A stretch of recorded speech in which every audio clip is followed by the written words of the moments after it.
biological agents in ventilation systems has been developed at the Johns Hopkins Applied Physics Laboratory. Not only will it destroy deadly anthrax bacteria, but smallpox as well.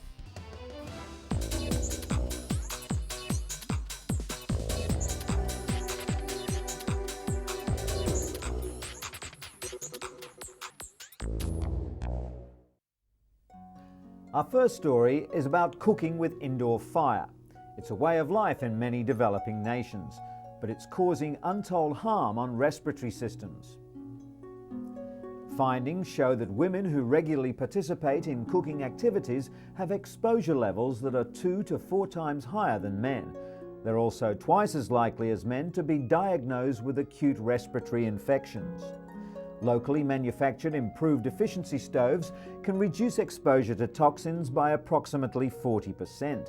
Additionally, if cleaner fuels such as charcoal are used instead of traditional wood, dung and crop residues, exposure to smoke pollutants can be reduced by more than 90%. It's hoped that these results will get international aid groups like the World Health Organization to fund stove programs. The international assistance would help 2 billion people around the world to reduce the global burden of respiratory diseases. And speaking of clean air, a report released by the National Academics National Research Council found that below standard air quality on commercial planes is what often causes passengers to feel sick or dizzy. The report was commissioned by Congress after the Association of Flight Attendants made several complaints. Eileen Abt of the National Academies of Science headed the study and says air quality is a serious issue that's received little attention since the mid-80s. According to Abt, some of the air quality problems stem from pesticides, which several countries require to be sprayed on aircraft. Other issues include low oxygen levels in the cabin, poor environmental control systems, elevated ozone concentrations, and significant increases in the number of aeroplane passengers. The study calls on the Federal Aviation Administration to ensure compliance with air quality regulations and carefully study flight attendant symptoms to determine long-term health effects. Gesundheit. When it comes to allergies and asthma, pollen in the summer months and inner-city pollution are often blamed. But in reality, the air in your home can be just as harmful, which is why more and more people are demanding so-called healthy homes. Building consultant Bill McCauley believes that under-wrapping like this cuts airborne pollutants by 50%. It lets air out, but stops too much coming in. Allergists agree that managing the air in your home can reduce the chance of developing asthma. Condensation around windows or pipes breeds mold spores, which can cause sneezing and wheezing. The best way to stop mold is to replace wood or copper fittings. Medical assistance should be sought for asthma and allergies, but doctors are also advising that often health care can quite literally start in the home. Autumn for many is a joyous time of year. The crisp, cool weather and holiday season is energizing and festive. But for those suffering from seasonal affective disorder, or SAD, mood and energy drops with the leaves, resulting in a lack of concentration, weight gain, and depression. In fact, most people suffering from SAD have trouble getting up in the morning, while facing the day can seem like a gloomy prospect. Neil Owens is a SAD sufferer and one of the first research subjects in the 80s to undergo light therapy for treatment of the condition. Owens created the first light boxes that were used by major medical institutions conducting SAD research, and later went on to build them for consumers as well. The special full-spectrum artificial light helps reset the biological or circadian rhythms, while boosting levels of the neurotransmitter serotonin in the brain. Exercise and a balanced diet can help the darkest days of winter seem a little brighter.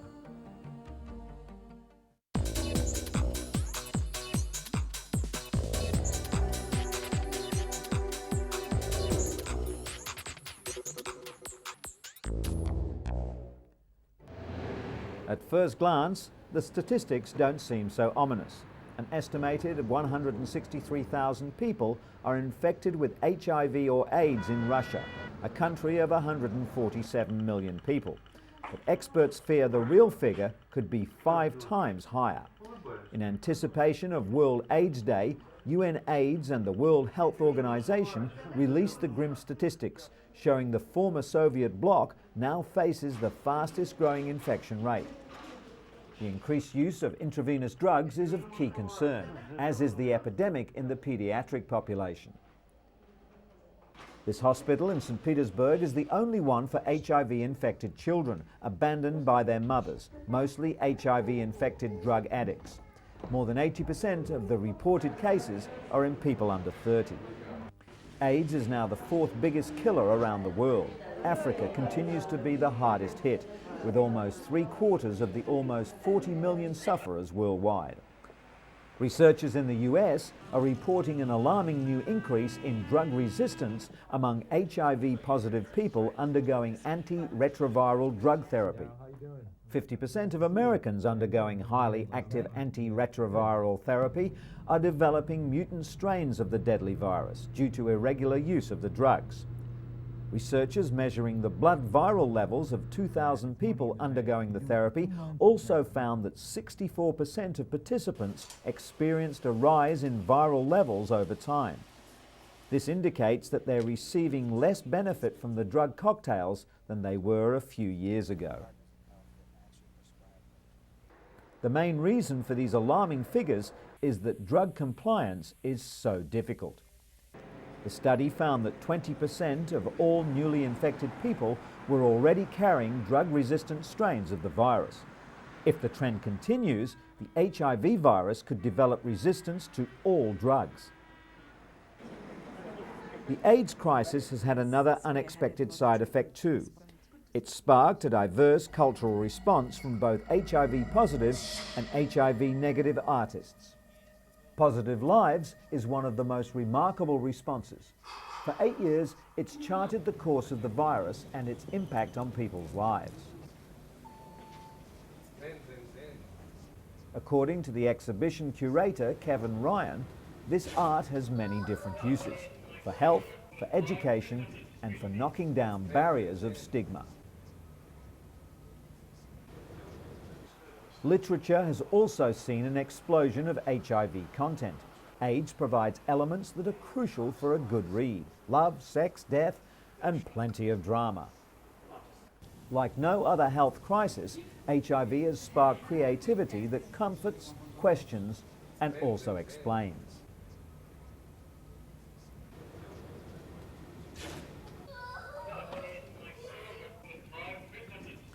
Art, homespun as well as highly sophisticated, continues to chart HIV/AIDS progress and reflect it onto a wider audience.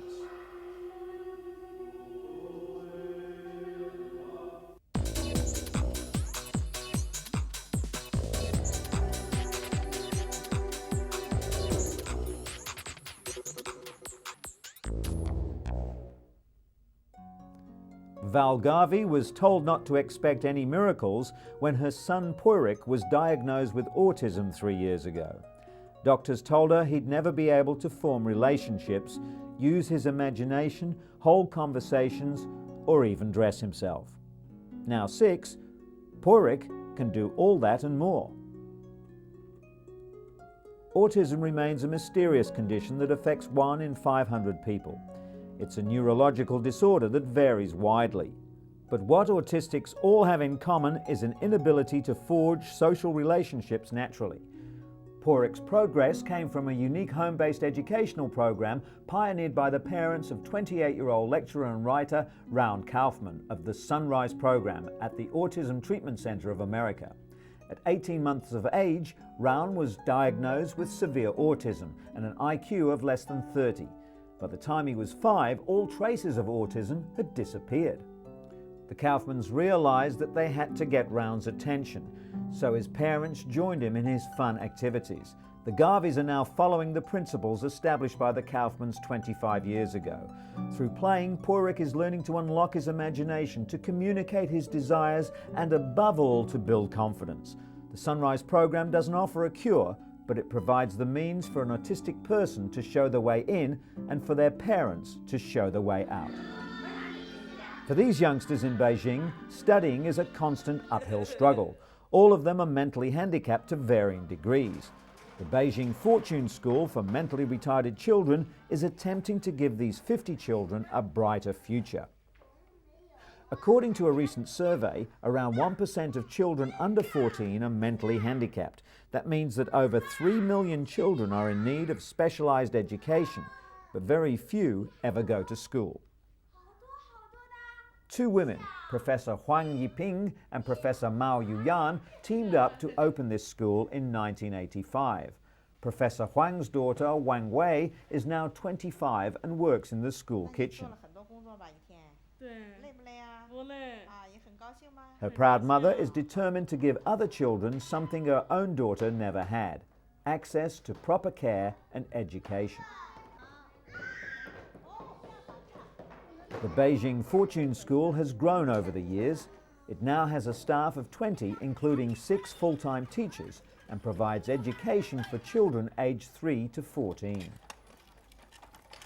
The school is privately funded and has developed its own teaching methods. There's much emphasis on recreational activities as well as the arts. It also provides in-house training for its teachers and support staff.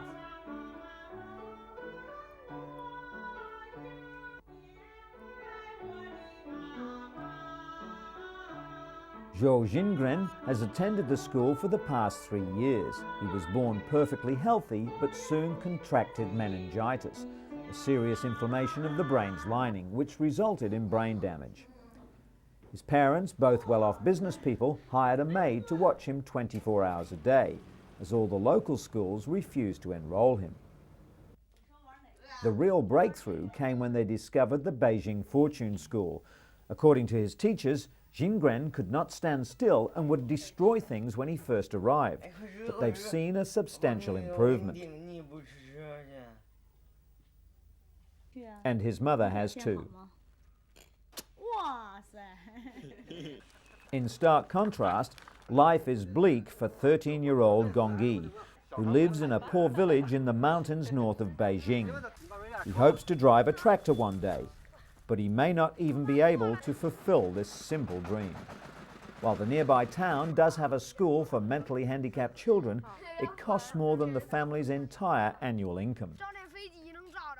Gongyi now spends his days wandering around the countryside, and there's very little that can be done to brighten his future. When Anna Luzinski came to the United States from Austria for surgery over a year ago, it was cerebral palsy that made it difficult for the 7-year-old to walk. Surgeons operated for roughly 8 hours to lengthen several muscles and rotate her femur to bring about an amazing transformation. This pitter-patter of little feet is music to her mother's ears. The Mayo Clinic Biomechanics and Motion Lab in Rochester, Minnesota has the same technology used by Hollywood animators and video game designers, only they used it to help children like Anna walk normally. Anna is first outfitted with the cutting-edge equipment, which is monitored by cameras and balance plates all the way down to the heated floor. They measure the intricate and complicated actions that go into walking. From the location of several small markers, doctors can calculate how the joints are moving, which is then used to guide surgical treatment of patients. Surgeons who performed Anna's previous operation are amazed at the dramatic change in her gait. Today's session is more than just a celebration of her progress. Anna is back for more treatment. This computer-generated stick figure made in her likeness will help the surgical team plan her next procedure. It's the same type of software that perfected the legendary swing of Tiger Woods for a video golf game that's putting a swing in the step of youngsters like Anna.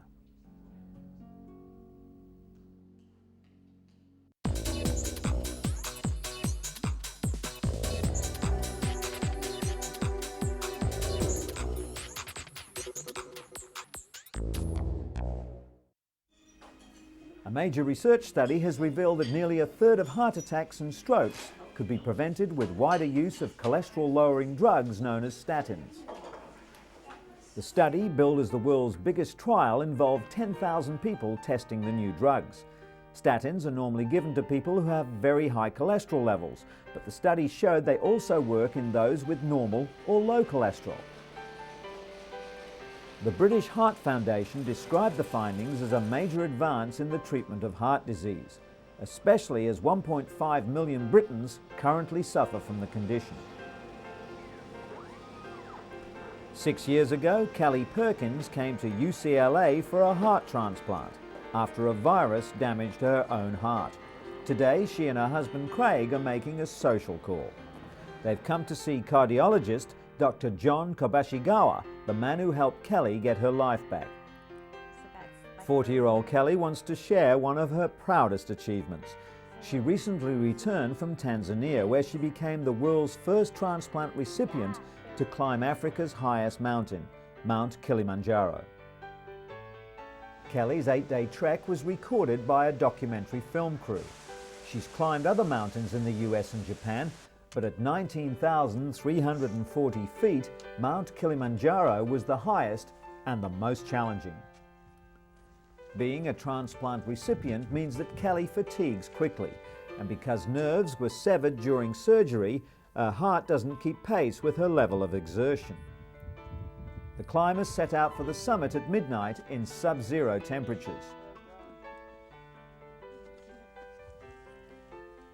Having conquered Kilimanjaro, Kelly's now looking for another mountain to climb.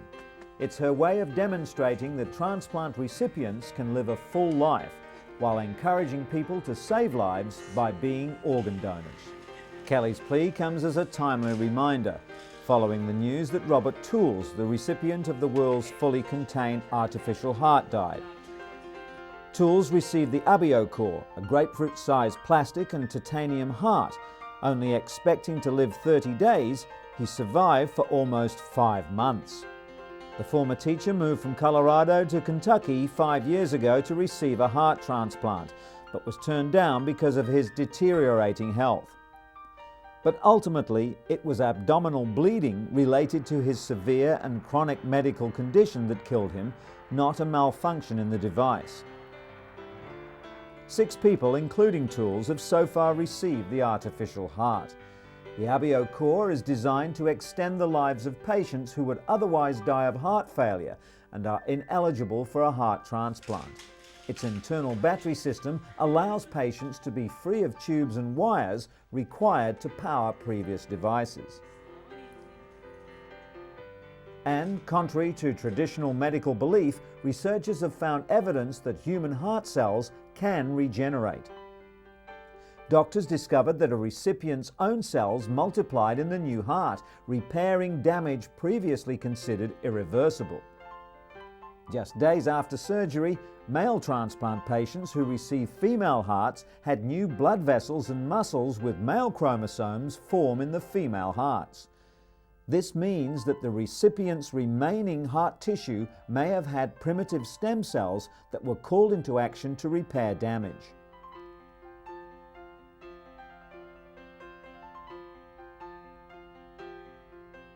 Scientists are now trying to harness the self-healing power of cardiac stem cells.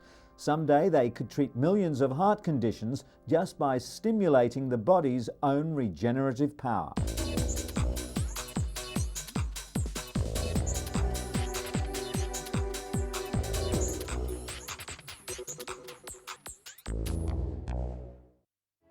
US researchers say they've created an air filter system that's capable of destroying the deadly anthrax bacteria and a host of other lethal viruses, including smallpox. The air purifier that can kill airborne biological agents in ventilation systems was developed at the Johns Hopkins Applied Physics Laboratory in Maryland. Dr. Richard Potamber created the device out of an inexpensive commercial filter, then added the purifying system. The hybrid unit combines free radicals to help kill the viruses, with new technology known to neutralize airborne pathogens with ultraviolet light. To test the device, scientists piped in molecules that imitate viruses, bacteria, and spores. After being run through the filter and cultured, the artificial contaminants were dramatically reduced to an almost undetectable level. In addition to killing anthrax spores, Dr. Potemba's device could help hospitals prevent the spread of infectious agents. The filter's patent pending and could also be available for commercial use in subways, hospitals and government buildings within a year or two. In other news, the United States Centers for Disease Control has warned that prescribing doxycycline to pregnant women who may have been exposed to anthrax could be harmful. Health officials worry that doxycycline could stunt fetal growth when taken during pregnancy, recommending instead the antibiotic Cipro, the first drug approved against inhalational anthrax. The latest health recommendations for pregnant women is the opposite of the recommendation issued by the CDC to the general public, who are now advised to use doxycycline over Cipro as the first drug of choice. The change came when health officials became concerned that Cipro was being overprescribed, which could lead to possible resistant strains of the bacteria. Doctors are now advised to prescribe doxycycline to non-expectant patients who may have been exposed to anthrax. Although no clinical tests have been conducted, the CDC believes that Cipro is unlikely to pose any substantial risk to expectant mothers.